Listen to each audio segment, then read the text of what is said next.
It's always that guy who can take everything, get no acne, no hair loss, blows up, no kidney liver stress, metabolizing drugs like a champ, retires after bodybuilding onto HRT, lives fine. Then there's the guy who dies at 40. What is up, everyone? It's Russo. I hope everyone is doing well. Today's ASMR sip is some Fiji water with the nipple attachment. ASMR Spritz Intelligent Neon, the summer fragrance. There's your spritz noises. You got to buy it to smell it. Google Ryan Russo Linktree. Like, comment, 5 words for the algorithm. I can't talk. All right, yeah, I got this topic from Grandmaster Kikel, so be sure to follow him on IG and DM him, say Russo sent you. But we are going back and forth with drug metabolism, and more I was just venting about these death cycles. I mean, Andrew just edited the Togi death cycle video, and these death cycles have been going around, and I asked Kikel his opinion on it. And basically, we came to the same conclusion on everybody's body metabolizes these bodybuilding drugs so rapidly differently that Kikel says he has clients using grams and grams and grams with imaging scans, blood work, everything checks out fine. Kikel also has gym rats who are injecting 500 and have liver and kidney issues. It truly is an individual per individual thing.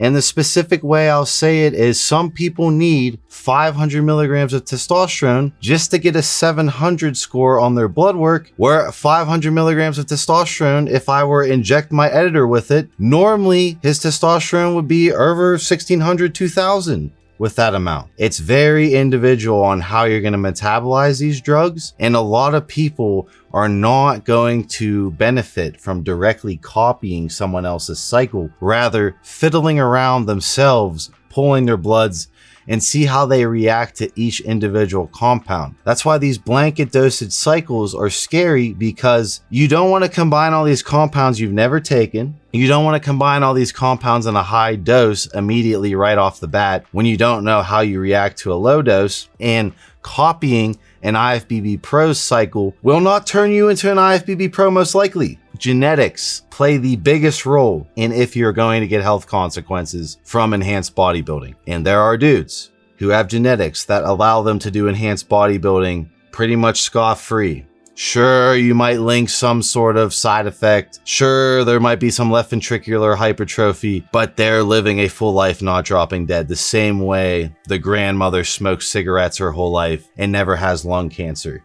You can't be looking at that guy, oh, that exact thing's gonna happen to me, I'm gonna be completely fine. Your genetics might predispose you to heart conditions. Your genetics might predispose you to kidney conditions. But most importantly, your genetics predispose you to drug metabolism. How you metabolize the drugs, how the drugs impact you, and how this dosage could vary so wildly different on what dosage is good for you versus what dosage is good for them. That's why you should really keep up on blood work, because you don't know if you need more testosterone or not. If you're injecting 500 testosterone and you don't feel anything, why don't you go pull blood work on 500 testosterone to, first off, see if the testosterone is real.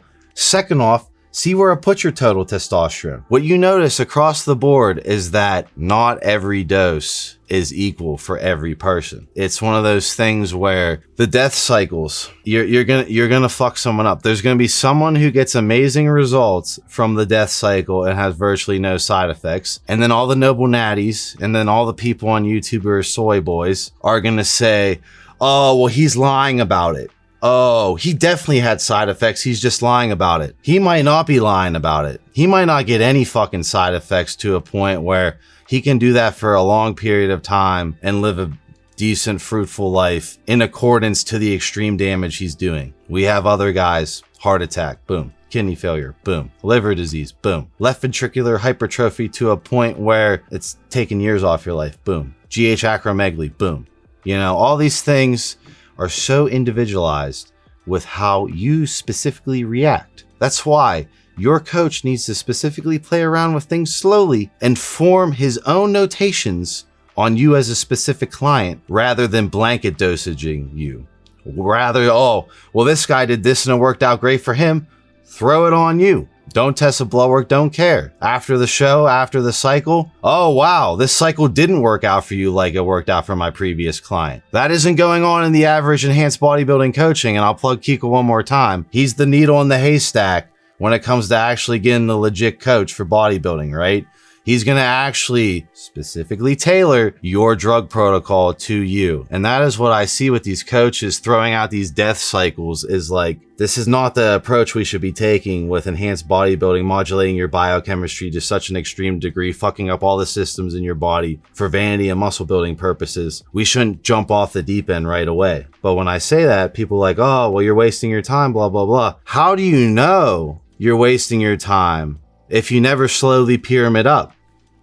How do you know you couldn't have got there with less? My whole rant with Togi is leave stuff on the table when you're 27, 28, 29. I know you're not going to quit steroids. You're probably going to stay on it for life. You might as well do it constructively, and you might as well have a fine-tooth comb on specifically what your body says about the drugs that you put in it, not what other people online say. Okay, I took Russo's data. Russo gave me this data on how he felt, how all his followers felt. How do I feel? How does my blood work look like? Let me write it in Russo's comment section. That way, I can go against Russo's comment because I metabolize this drug completely differently. I reacted completely differently. We see with my extreme fiasco, people take lion's mane are completely fine. Does that mean I should not talk about my experience? No. Does that mean I should neglect that other people are scot-free with it? No. That is what is the difference between each individual. Why are we blanket dosaging cycles at this point? Why? Why are these death cycles going around?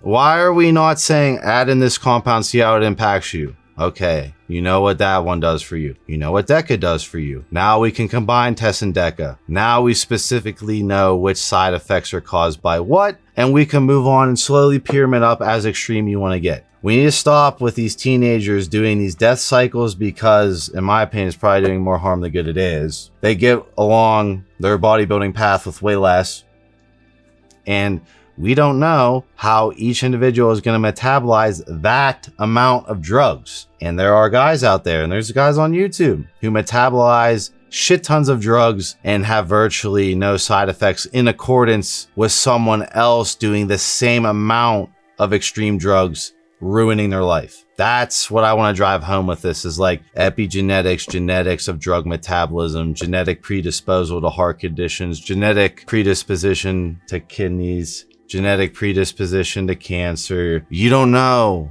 what's going to happen on your first cycle. You could hyper-respond like Colin.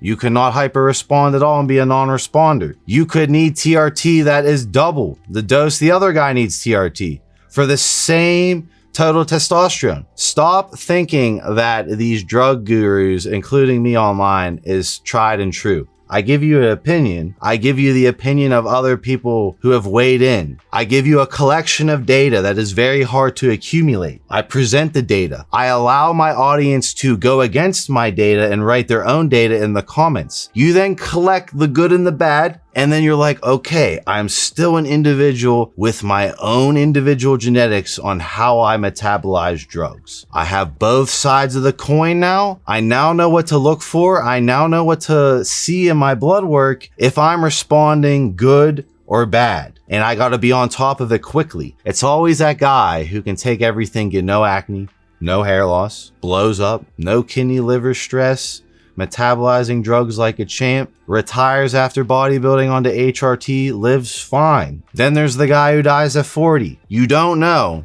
but you do know the more knowledge you have, the more information you have on both sides, the good and the ugly, on what to look for as you're doing this experiment on your own body.